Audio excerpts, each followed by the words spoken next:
স্বাগতম জানিয়ে শুরু করছি অমর দ্য ফুডি চ্যানেলের নতুন আরও একটা ভিডিও। তো গতকাল আমাদের একটা নিমন্ত্রণ ছিল। হাই গাইস, আমরা এখন নিমন্ত্রণ খেতে যাচ্ছি। এই যে বড় ভাই গিফট নিয়ে আসে, দেখা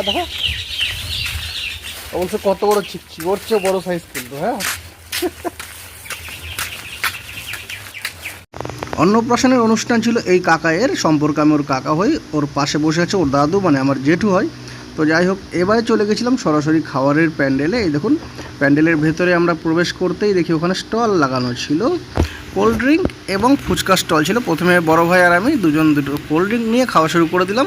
এদিকে বড় ভাই এসে আমার কোলের মধ্যে বসে পড়লো। হ্যাঁ, এই যে ফুচকা, ওদিকে লোকজন ভর্তি ছিল।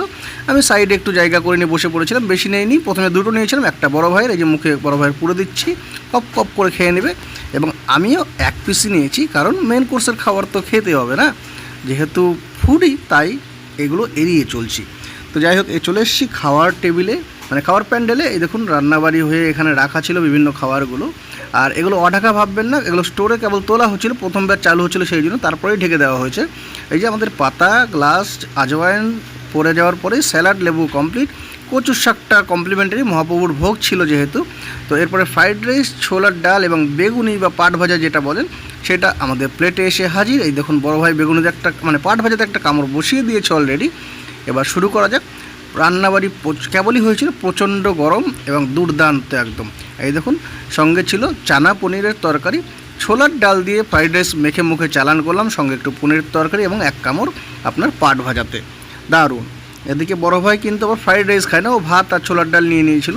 দেখতে পাচ্ছেন লেবু চেপার স্টাইলটা দেখুন, একদম পুরো নিংড়ে নিচ্ছে। খাওয়া দাওয়ার মাঝে মধ্যেই আবার আমাকে একটু একটু করে শেখাচ্ছিল কী কী করতে হয় না হয়। তো এদিকে বড় ভাই ওর খাওয়ার মতো ব্যস্ত হতে হতেই আমাদের পরবর্তী যে পদ ছিল, এটা ডাল, মটরের ডাল ছিল করলা দিয়ে। অনেকে কিন্তু অনুষ্ঠান বাড়িতে বা মহাপ্রভুর ভোগে এই মটরের ডালটা খেতে খুব পছন্দ করেন। একটু লেবু চিপে নিয়ে মটরের ডাল যে ছিল করলা দিয়ে, সেটা মাখিয়ে মুখিয়ে চানা পনিরের যে তরকারি, সেটা নিয়ে একদম মুখে চালান করে দিলাম, এবং তার সঙ্গে এক কামড় পাট ভাজা। দারুণ কম্বিনেশন, এবং খাবারগুলো সত্যিই সুন্দর হয়েছিল। এদিকে দেখুন বড় ভাই খাচ্ছে কপ কপ করে। এই হচ্ছে সিগনেচার আইটেম আজকের দিনের, মানে গতকালকের পটল সর্ষে পোস্ত। হ্যাঁ, এই যে গ্রেভিটা দেখতে পাচ্ছেন, এতটা টেস্ট হয়েছিল না, আমি বলে বোঝাতে পারবো না। একদম আমরা যেমন সর্ষে ইলিশ খাই, ঠিক যে ফ্লেভারটা আসে, এবং পটল যে সর্ষে পোস্ত ছিল, এর একটা দুর্দান্ত ফ্লেভার আসছিল। সঙ্গে বেগুনি চেয়ে নিয়েছিলাম, এবং পাট ভাজা চেয়ে নিয়েছিলাম, এবং তার সঙ্গে ওই চানা পনিরের তরকারিটাও। তো এবার ভাত মুখে চালান করলাম, পটলের যে গ্রেভি ছিল সেটা দিয়ে মেখে, তারপরে আবার পাট ভাজা একটা কামড় বসিয়ে দিলাম।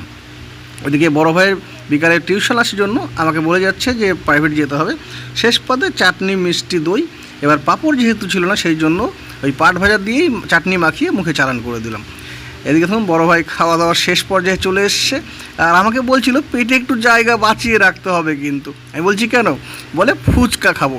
অবাক করার বিষয় হচ্ছে, খাওয়া দাওয়ার শেষে আবার ফুচকা খাবে, সেই জন্য পেটে জায়গা রাখছে।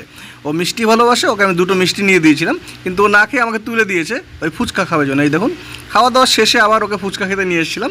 বেশি দেয়নি, 3টে দিয়েছি, কারণ গরম এমনিতেই। তারপর ভরপেট খাওয়া দাওয়া হয়েছে, এবং শেষে যাওয়ার সময় দুই ভাই দুটো কোকের গ্লাস, কোল্ড ড্রিঙ্কসের গ্লাস নিয়ে খেতে খেতে বাড়ির দিকে রওনা দিচ্ছি। আজকের মতো এখানে শেষ করছি, দেখা হচ্ছে পরের কোনো ভিডিওতে।